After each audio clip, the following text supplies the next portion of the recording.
Смотри, теперь вот этот конец коленом зажмешь, сможешь освободить этот.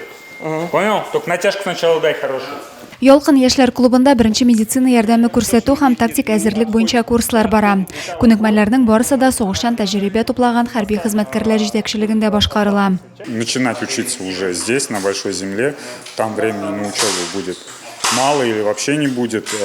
Вообще, как показывает вот практика СВО, на данный момент многие бойцы даже не доезжают до передней линии фронта, уже могут получить первые ранения. И здесь напрямую зависит наличие навыка оказания первой помощи. Harbiy әзерлек bo'yicha kurslar 3-нче тапкыр уздырыла. Өйрәнүләргә 18 яше тулган егетләр генә түгел, өлкәнрәк яшьтәгеләр дә белемнәрен арттырырга килгән. Возможно, могут случиться глобальные катаклизмы, аварии, ДТП те же самые.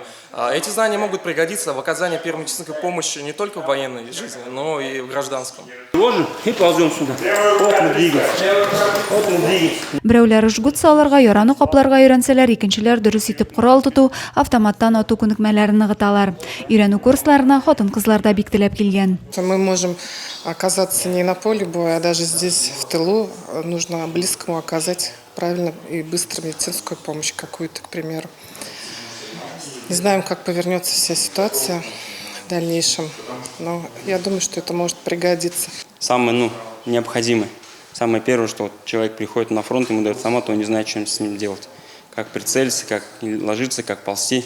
Мы здесь все это показываем, рассказываем, как делать удобнее, быстрее, экономить время и силы. Harbiy әзерлек нигезләре рюкзак комплектлау, граната ыргыту кебек мөһим күнекмәләрне үз эченә ала.